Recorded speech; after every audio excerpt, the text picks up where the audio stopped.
इब्लीस निज़ाम बातिल की बुनियाद हमेशा हक़ के कांधों पर रखता है और उसके निज़ाम को कायम और दायम रखने के लिए, उसको चलाने के लिए जिन पिलर की ज़रूरत पड़ती है वो उस कौम के आलिम होते हैं। क्योंकि इब्लीस जानता है कि अगर बराह रास्त इब्लीस आकर किसी को कुछ समझाए या उसको गुमराह करे तो कोई भी इंसान उसके बहकावे में नहीं आएगा जब तक उसके आलिम, यानी उस कौम के आलिम उसके फरमान को, इब्लीस के फरमान को दुनिया में आम नहीं करेंगे, तब तक कोई भी शख्स उन बातों पर अमल नहीं करेगा।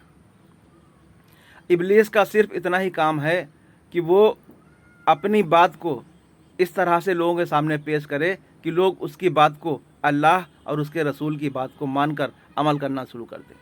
बस इतना ही काफ़ी है इंसान के गुमराह होने के लिए। अगर कोई शख्स इब्लीस की बात को अल्लाह और उसके रसूल की बात मानकर उस पर अमल करना शुरू कर दे, बस इब्लीस का काम हो गया। अब सवाल ये उठता है कि अगर इंसान आलिमों से दीन हासिल नहीं करेगा तो किससे हासिल करेगा? ये आलिम जो हमें आज दिखाई दे रहे हैं यही तो हमें सब कुछ बताते हैं। अगर हम इनकी बात पर अमल नहीं करेंगे तो फिर किसकी बात पर अमल करेंगे? ये एक बहुत बड़ा इम्तिहान है अल्लाह की तरफ से। इंसान को सबसे पहले इस बात की जानकारी होना ज़रूरी है कि अल्लाह ने और उसके रसूल ने हमें हुक्म क्या दिया है, किस चीज़ को जो है थामे रखने का हुक्म दिया है, तो वो है अल्लाह की रस्सी। कुरान साहब कहता है कि अल्लाह की रस्सी को मजबूती से थाम लो, तुम कभी भी गुमराह नहीं होगे। अल्लाह की रस्सी क्या है वो मैं बता चुका हूँ। अल्लाह की रस्सी अंबिया अलैहिस्सलाम की चेन है जो आप अलैहिस्सलाम पर आकर ख़त्म हो गई, और यहाँ से आप अलैहिस्सलाम ने हमें एक चैन को थामने का हुक्म दिया है, वो है अहले बैत।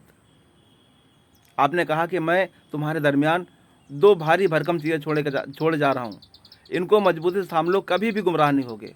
वो क्या है? एक कुरान और दूसरा अहले बैत। तो इनके बारे में हमें कौन, आलिम ही तो बताएंगे, और कौन बताएगा?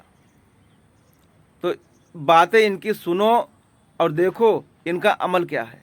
अगर इनका अमल वाकई उस कौल के मुताबिक है जो आप अलैहिस्सलाम ने दुनिया में लोगों को बताया है, तब तो ठीक है। और अगर इनका कौल अलग है और इनके अमल अलग हैं तो इनकी बात को बिल्कुल ना मानो, क्योंकि ये वो पिलर हैं जो इब्लीस ने खड़े किए हैं अपने निज़ाम को चलाने के लिए। खूब ध्यान रखो। आलिमों की दो कैटेगरी होती हैं।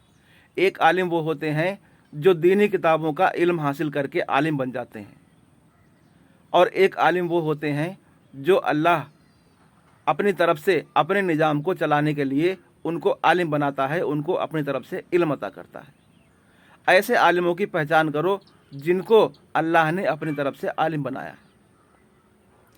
उनकी पहचान क्या है? जो आप अलैहिस्सलाम ने बताया है कि अहले बैत, जो अहले बैत हैं उनकी बात को मानो। अगर अहले बैत नहीं है तो इस बात की तहकीक करो कि अहले बैत के हाथ पर कौन से लोग बैत हैं। कुरान और अहले बैत को थाम कर चलो, कभी भी गुमराह नहीं होगा।